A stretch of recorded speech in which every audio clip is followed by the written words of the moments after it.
بسم اللہ الرحمن الرحیم الحمد للہ رب العالمین والعاقبۃ للمتقین والصلاۃ والسلام علی سید المرسلین نبینا محمد وعلی آلہ وصحبہ اجمعین ومن تبعہم بإحسان الی یوم الدین اما بعد۔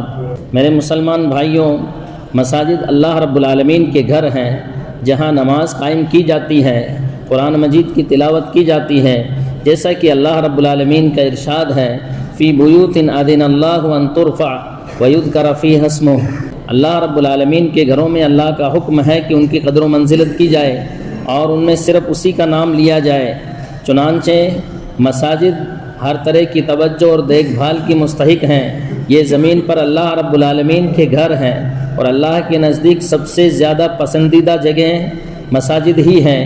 نبی کریم صلی اللہ علیہ وسلم نے فرمایا احب البلاد الی اللہ مساجدہا، اللہ کے نزدیک شہروں میں سب سے زیادہ پسندیدہ جگہ اس کی مسجدیں ہیں۔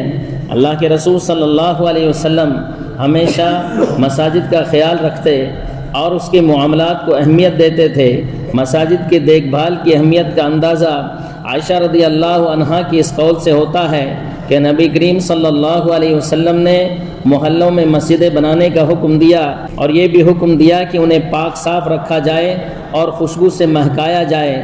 ہمارے ملک سعودی عرب کے اندر مساجد کو حکمرانوں کی جانب سے بھرپور توجہ اور سرپرستی حاصل رہی ہے، بلکہ انہوں نے اہل خیر کے لیے سرکاری پلیٹ فارم اور انجمنوں جیسے اس ایریے کی جمعیت الاحسان کے ذریعے مساجد کی تعمیر، فرش، دیکھ بھال اور صفائی میں حصہ لینے کے مواقع فراہم کیے ہیں۔ صحیحین میں ابو ہریرہ رضی اللہ عنہ سے روایت ہے کہ ایک سیاہ کلر خاتون مسجد میں جھاڑو دیا کرتی تھی۔ جب رسول اللہ صلی اللہ علیہ وسلم نے انہیں کچھ دنوں تک نہیں پایا تو ان کے بارے میں دریافت کیا۔ لوگوں نے کہا وہ فوت ہو گئی۔ آپ صلی اللہ علیہ وسلم نے فرمایا تم نے مجھے کیوں نہیں بتایا؟ گویا کہ لوگوں نے اس کے معاملے کو بالکل معمولی سمجھا تھا۔ آپ صلی اللہ علیہ وسلم نے فرمایا مجھے اس کی قبر کا راستہ بتاؤ۔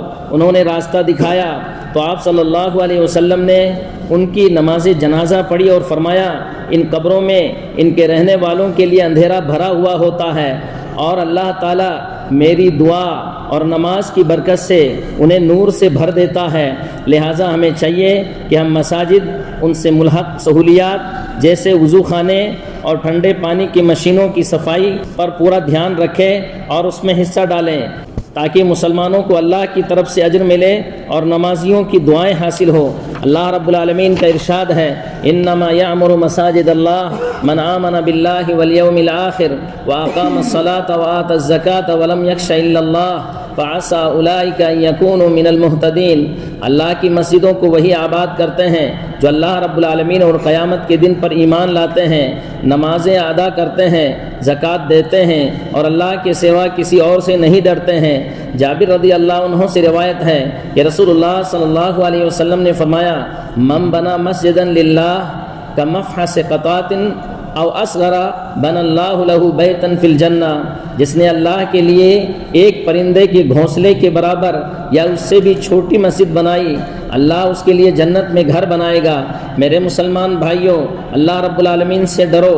مساجد کے آداب کے حوالے سے ایک اہم بات یہ بھی ہے کہ پہلی صف میں اپنے لیے یا کسی کے لیے جگہ گھیرنا، کوئی چیز رکھ کر کے یہ جائز نہیں ہے، کیونکہ یہ ان لوگوں کے حق پر زیادتی ہے جو جلدی آ رہے ہیں۔ جو پہلے آئے گا جگہ اسی کا حق ہے۔